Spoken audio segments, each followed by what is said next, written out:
வணக்கம். தினவரு தொகுதியில் இன்னைக்கு நம்ம பார்க்க போறது தமிழ்நாட்டுடைய 35வது மக்களவை தொகுதி ராமநாதபுரம் மக்களவை தொகுதி.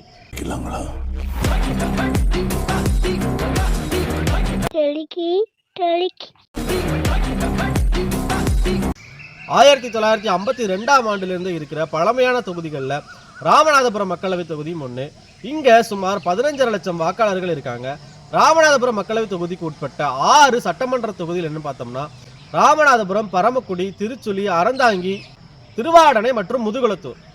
கடந்த மக்களவை தேர்தல்களில் ராமநாதபுரம் மக்களவை தொகுதியிலிருந்து வெற்றி பெற்ற வேட்பாளர்கள் மற்றும் கட்சிகள் என்னன்னு பார்த்தோம்னா 1952, 1957 மற்றும் 1962 இந்திய தேசிய காங்கிரஸ் ராமநாதபுரம் மக்களவை தொகுதியில் வெற்றி பெற்றாங்க. 1967 சுயேட்சையா போட்டியிட்ட முகமது ஷெரீப் ராமநாதபுரம் மக்களவை தொகுதியை கைப்பற்றினார். 1971 ஆல் இண்டியா ஃபார்வர்ட் பிளாக் கட்சி ராமநாதபுரம் மக்களவை தொகுதியை கைப்பற்றினாங்க. 1977 அதிமுக கைப்பற்றிய ராமநாதபுரம் மக்களவை தொகுதியை 1980 திமுக கைப்பற்றியது. 1984, 1989 மற்றும் 1991 இந்திய தேசிய காங்கிரஸ் ராமநாதபுரம் மக்களவை தொகுதியில் வெற்றி பெற்றாங்க. 1996 தமிழ் மாநில காங்கிரசும் 1998 மற்றும் 99 அதிமுகவும் ராமநாதபுரம் மக்களவை தொகுதியில் வெற்றி பெற்றாங்க. 2004 மற்றும் 2009 மக்களவை தேர்தலில் திமுக ராமநாதபுரம் மக்களவை தொகுதியை கைப்பற்ற 2014ஆம் ஆண்டு மீண்டும் அதிமுக ராமநாதபுரம் மக்களவை தொகுதியில் வெற்றி பெற்றாங்க.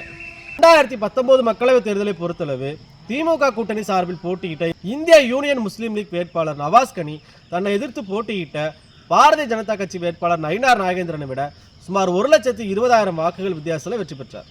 இவர் பெற்ற வாக்குகள் சுமார் 4,70,000, அதாவது பதிவான மொத்த வாக்குகளில் சுமார் 44%. பாரதிய ஜனதா கட்சி சார்பில் போட்டியிட்ட நயினார் நாகேந்திரன் பெற்ற வாக்குகள் சுமார் 3,40,000. சுயேட்சையாக போட்டியிட்ட ஆனந்த் பெற்ற வாக்குகள் சுமார் 1,40,000. நாம் தமிழர் கட்சி சார்பில் போட்டியிட்ட புவனேஸ்வரி பெற்ற வாக்குகள் சுமார் 46,000.